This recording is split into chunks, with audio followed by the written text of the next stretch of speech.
Mutual presents The Mysterious Traveler, written, produced, and directed by Bob Arthur and David Kogan.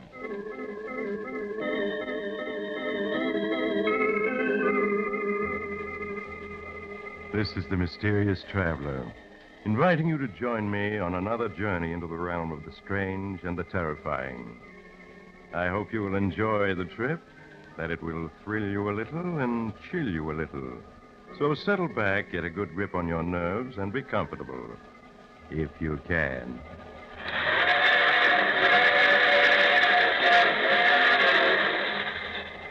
By the way, did you have a good vacation this summer? A nice, quiet time. No unusual excitement. No unpleasant events that shook your nerves so that you jump when a strange hand knocks on your window at midnight, or slow, heavy footsteps come up to your door? That's good. Then you're in shape to go on another vacation with me tonight. It's the story I call Vacation from Life. The spot I have in mind for your vacation is a tiny harbor along the northern Maine coast, an isolated beach reached only by boat from the nearest town 2 miles away, and so lonely there's only a single cottage. But it's going to be vacant soon. The present owner won't be needing it after tonight. My name is Matthew Clark. I am 40 years old, and I teach Greek in New York City. I suppose you could say I'm a typical professor, since I wear glasses, stoop a little, am absent-minded at times, and as my wife has said so many times in the 10 years we've been married, I hardly know a screwdriver from a monkey wrench or how to replace a burned-out electric light bulb. A fumbler. That's her favorite word to describe me. Well, she's going to find out it's not true. But I mustn't get excited. I won't be able to finish this if I don't keep calm. I'm writing this in our cottage on Desolation Beach in Maine. It's almost dark, and the waves are pounding on the sand. The wind is rising. There's a real northeaster coming. But 4 days ago, when I came up here to open the cottage, the sun shone, the water sparkled, and except for the driftwood and seaweed along the beach, there wasn't a hint of the fierce storms that can lash this shore. I made sure that the cottage was in good shape, aired the rooms, and put away the stock of provisions that Seth Thompson had brought from me from the village in his boat. And then while I waited for Seth to call for me, I walked along the beach, poking into the piles of driftwood like a boy searching for treasure. And I found it. I found something that set my heart to pounding and brought a flush of excitement to my face, something that roused my imagination to a feverish pitch. It was a mine, a naval mine torn loose from its moorings someplace in the Atlantic during the war and tossed ashore at last here at my feet. It was hidden under seaweed, a 3-foot steel ball with 500 pounds of TNT inside it, waiting for an incautious touch to set it off. When I saw it, I started back in alarm. And then in a flash, I knew what a treasure I'd found and what it was going to mean to me. I was gloating over it so that I didn't even hear Seth's boat arrive at my dock until he called to me. Professor, you about ready to be heading for town? I turned to see Seth stepping down off my dock. I hurried toward him. Yes, Seth, I'm ready. I was just stretching my legs while I waited. Seen you poking around that driftwood. I figured maybe you'd found something worthwhile. Seth, what I found was a very dead codfish, an extremely odorous one. Well, here's the boat. I'll get in. Professor, for Pete's sake, don't never step right on the gunwale of a boat when it's rocking. You'll either fall into the boat and break a leg or go over the side, maybe drown. Oh, yes, of course. You've told me that before, haven't you? Not more than 11 times. Yeah, I'll hop in first. Now, give me a hand. That's it. Now, jump down here beside me. Professor, look out. Ouch!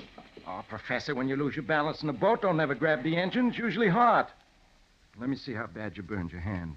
Well, it's not too bad. It was clumsy of me, though, wasn't it? Yeah, it was. The burn ain't bad. Just a little engine grease and fix it up. There. Now you sit down back there. Very well, Seth. You stay set down. Truth is, Professor, I don't trust you around machinery no more than I would a baby.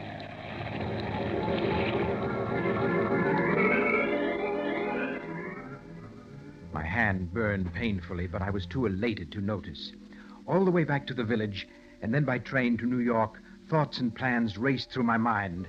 I formulated and discarded half a dozen schemes until the right one came to me. So simple, it would be impossible to go wrong. And then I fell asleep as peacefully as a child. In New York next morning, I hurried down to 10th Street to a tiny apartment 6 flights up and eagerly rapped on the brass knocker.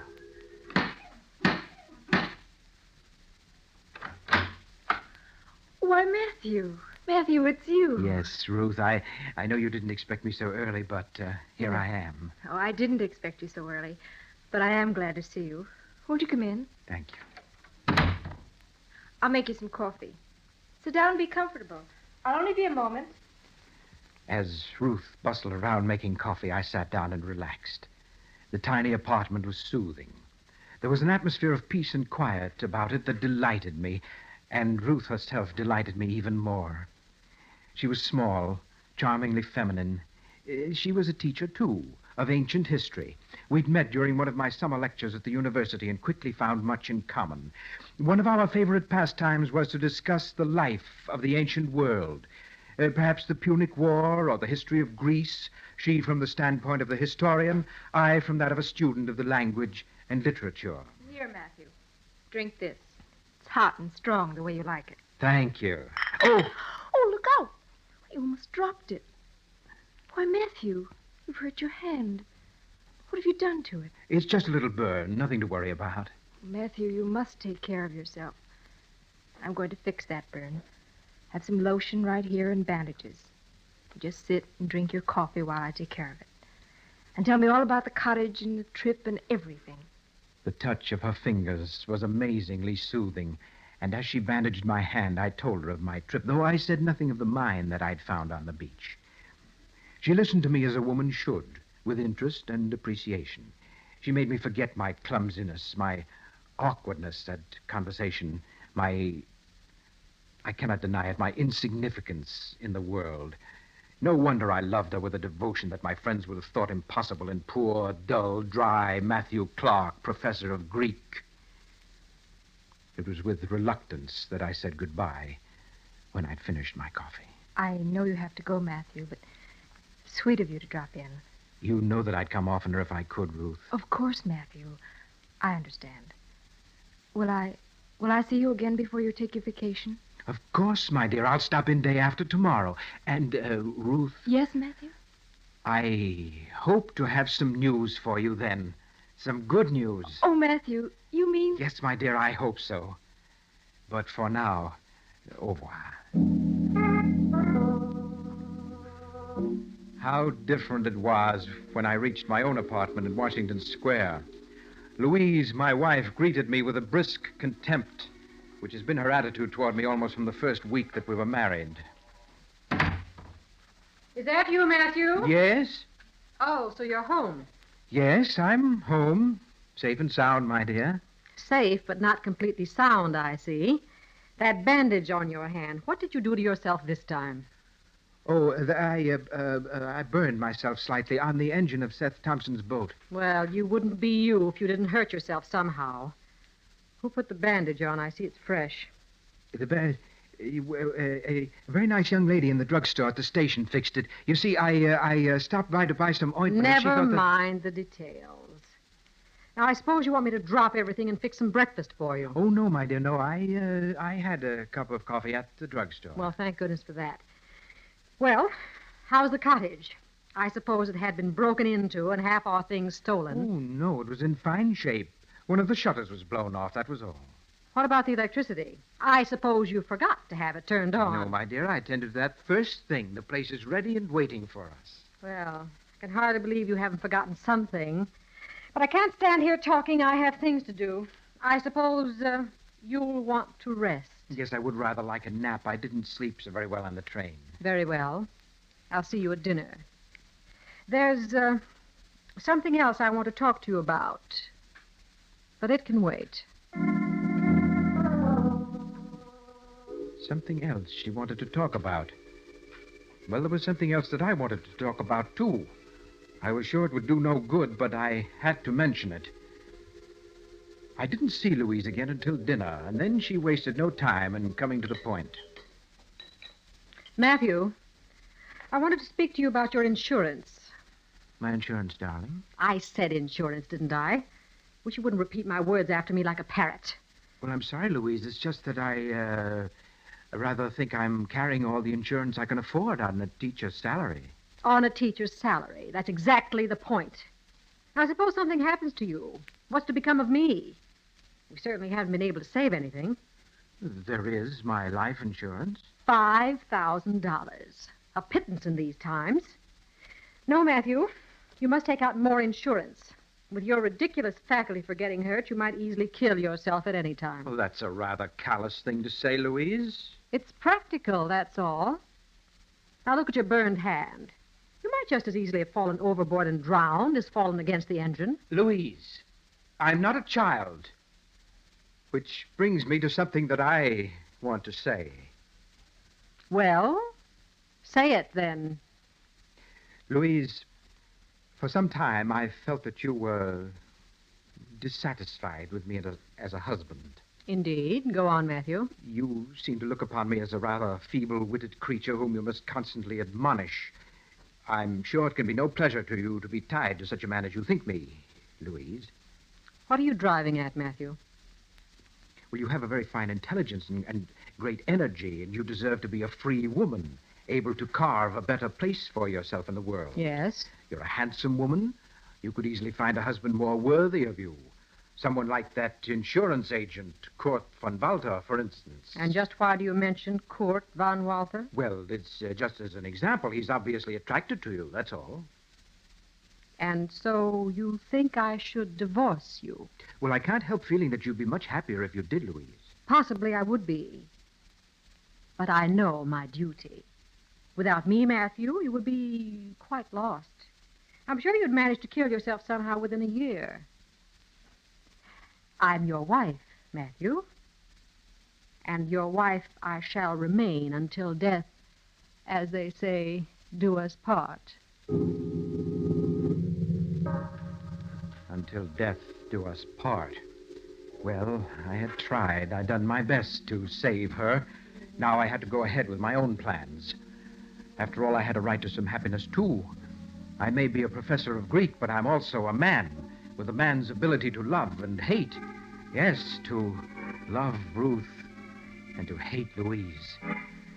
I hadn't even known how fiercely I hated her until after I'd met Ruth. And then hatred had welled up in me with a violence that had astonished me.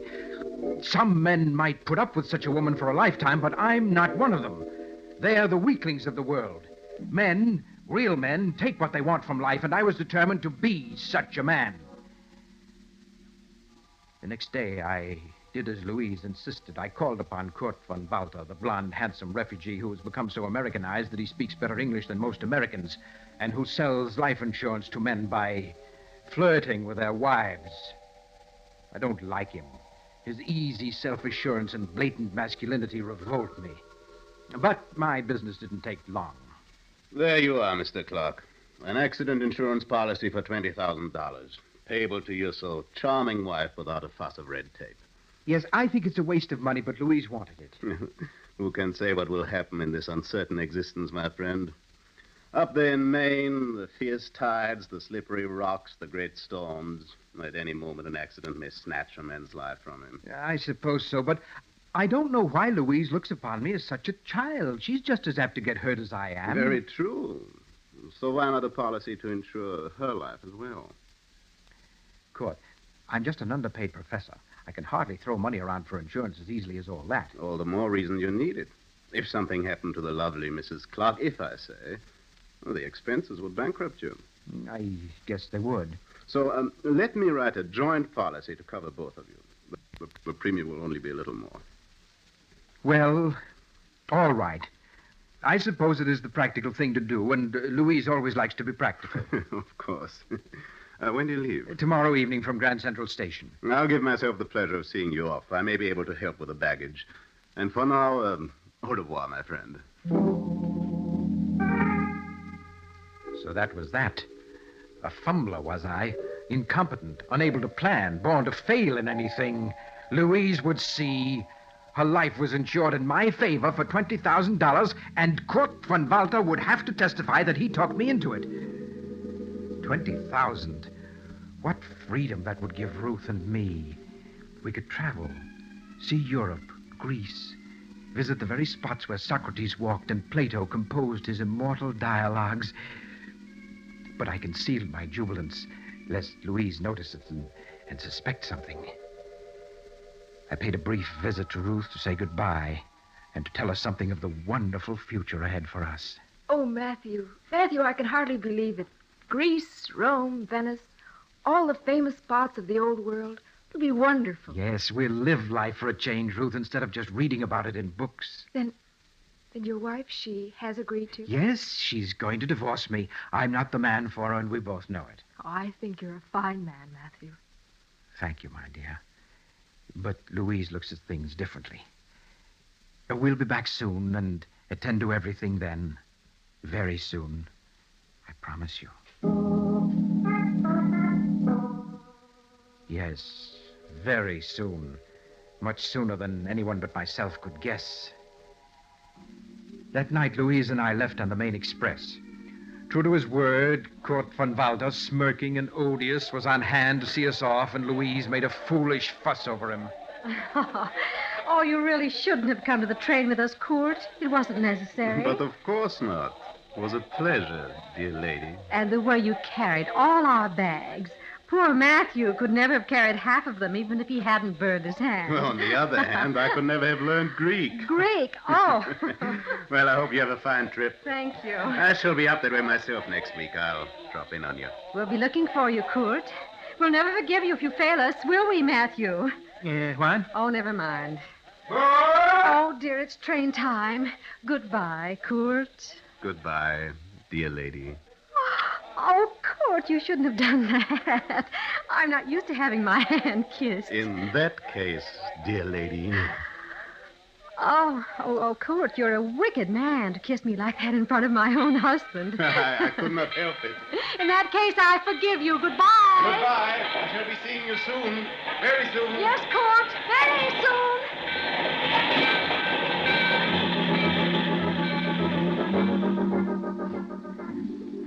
I pretended not to notice Louise's ridiculous flirting with Kurt von Walter, and we went to our drawing room.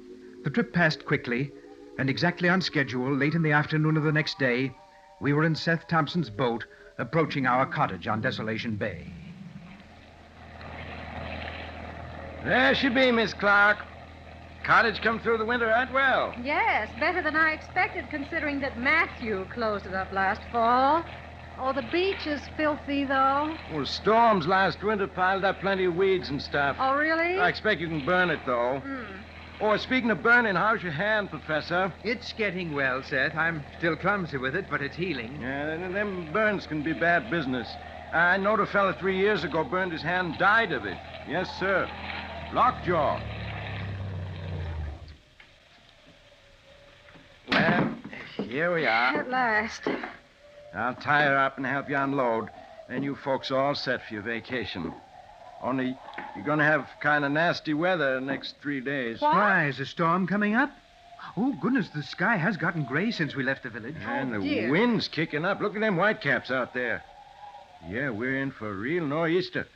I hope you folks ain't forgot nothing, because I won't be able to make it here till the storm goes down. A nor'easter. Well, that's most provoking. I'll be sure and lay in plenty of firewood. Yes. She'll be cold and damp till it's over. Well, I better be getting this stuff ashore. That there storm's blowing up faster than I figured.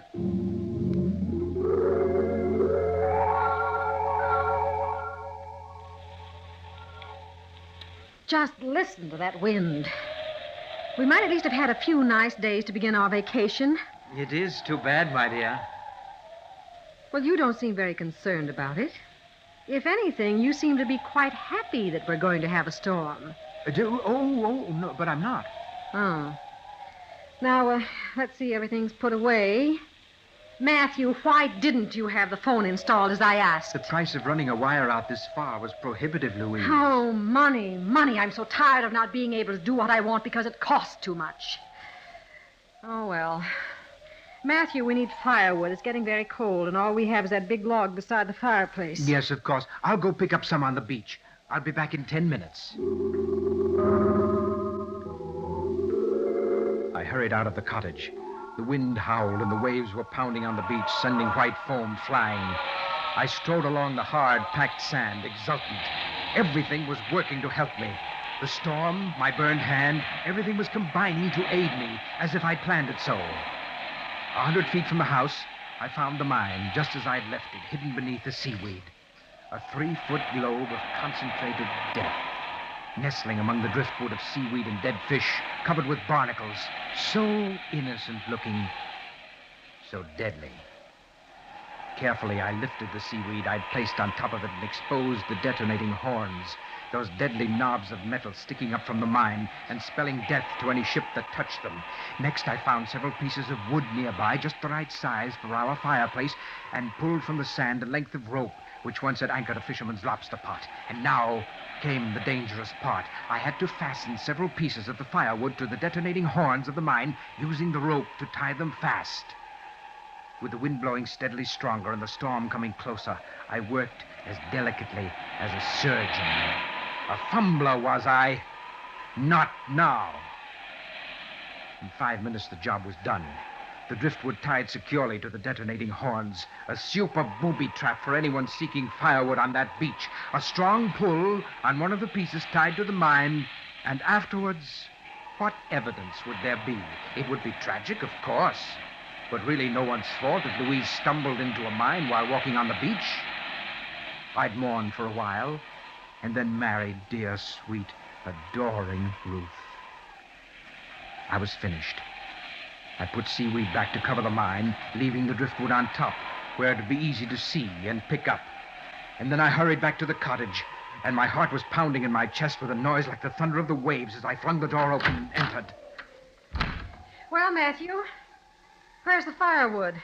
I'm sorry, Louise. It hurt my burned hand. I couldn't carry anything back. I might have known it. You can't even bring in firewood, you fumbler. Well, I did gather some. I left it on top of a pile of seaweed down the beach, but I couldn't bring it any further. Now I suppose I have to go get it. Well, I'll help you, but I can't pick the sticks up alone. Oh, no, Matthew. You stay here and get the fire started. Maybe you can chop some splinters off that log, even if you can use only one hand. Of course. I'll have a fine fire going when you get back. I can handle the axe with one hand. You see? Matthew. Huh? You're acting rather oddly. Your face is flushed. I wonder if you could be getting a fever. I don't think so. Well, then on top of everything else, I'd have to nurse you. I'm perfectly all right, Louise. And I'll have this log chopped by the time you get back. What have you done? The axe slipped. I've cut my leg. Help me to the chair. Here, take my arm. Here. Now sit down. There. Now, let's see. Oh, my Louise. Look at all the blood. It's a deep cut, I can tell you. Oh, sit still, Matthew. I can't tell a thing with you squirming so. Oh, Now, let me... It's bleeding so. Look, it's coming out in little spurts. Louise, do something. I'm very much afraid, Matthew, that you've cut an artery. Huh? An artery? Oh, no. I always knew something like this would happen someday. Louise, don't just stand there. Do something. Put a tourniquet on my leg. No, Matthew. No? What do you mean? I mean that fate has obviously intended you to die, and I don't propose to interfere. Louise, I don't understand you. What are you saying? Matthew, listen to me. When you said the other day that I should be married to someone like Kurt von Walther, you were perfectly right. I love Kurt, and he loves me. He said so. Louise, you're joking. Now do something about my leg. I'm bleeding to death. Yes, Matthew, you are. But I was talking about Kurt von Walther. If I were free, he'd marry me. I know he would. But not if I were penniless. He's European, and they're practical about such For things. the love of heaven, Louise, put a tourniquet on my leg. I know it's hard for you to grasp, Matthew, but I'm not going to lift a hand to help you. But you've got to. You're my wife. I won't be for long. Soon I'll be your widow. And I'll have a dowry of $25,000 to bring to court. You're mad. He's not really interested in you. You don't know what you're doing. I do. I'm being completely practical. When I urged you to take out that insurance, Matthew, I think I was hoping something like this would happen. Maybe I was even planning to make it happen. I'm not sure. But now it has happened with no help from me. I have a right to love and happiness with a real man, and I'm taking it. Louise, please help me. Matthew, I'm going outside now. I'm going to watch the storm come up. I'll be gone at least half an hour. Then I'll bring back some firewood. If when I come back I find you beyond help, I'll be terribly shocked and distressed. But there won't be a thing I can do about it. Oh, no, Louise, wait. I have something to tell you. I'm not interested in anything you have to say But now. this is important. You mustn't go out. You mustn't pick up any firewood.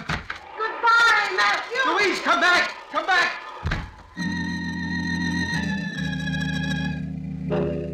That was just a half an hour ago. Louise is out there on the beach now, watching the waves pound on the sand and waiting. And I'm sitting here getting weaker. I tried to put a tourniquet on my leg, but it only slowed the bleeding. It didn't stop it. I never was good at first aid. I never was good at anything. Just a fumbler all my life. It's too late now to help me. In a few moments, Louise will start back. She'll pick up some firewood on the beach. Probably the firewood that I left so cunningly placed because it'll be convenient. She'll pull hard. The jar will set off the detonating mechanism of the mine.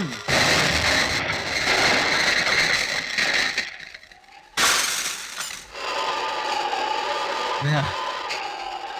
That is the explosion and broke the window of the cottage. My scheme worked. It worked. So I'm not such a complete fumbler after all. But I'm getting weaker. I can't write anymore.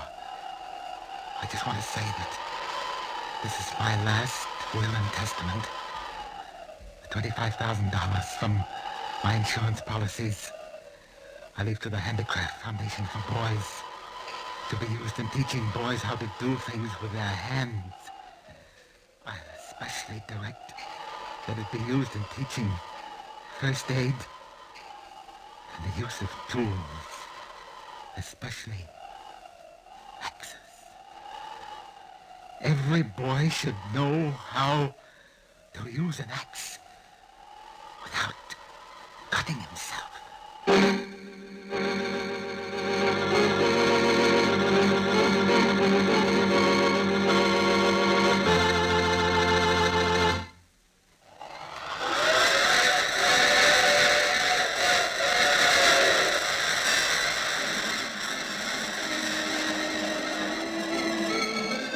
This is the mysterious traveler again.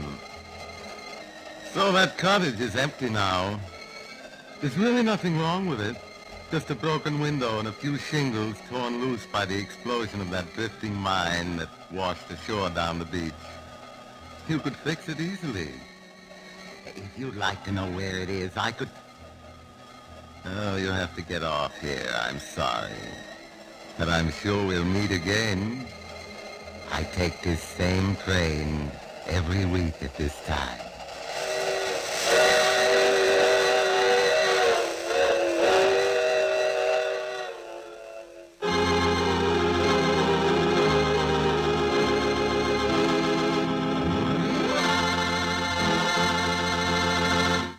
You've just heard The Mysterious Traveler, a series of dramas of the strange and terrifying. All the characters in today's story were entirely fictitious, and any resemblance to actual persons, living or dead, was purely coincidental. In the cast today were Maurice Toplin, Eric Dressler, Vicky Vola, Helen Titus, and Stefan Schnabel. Original music was played by Paul Taubman. The Mysterious Traveler is written, produced, and directed by Bob Arthur and David Kogan. Listen next week to a tale titled The Big Payoff, another strange and shivery tale of the Mysterious Traveler. The Mysterious Traveler has come to you from our New York studios. This is Carl Caruso speaking. This is the Mutual Broadcasting System.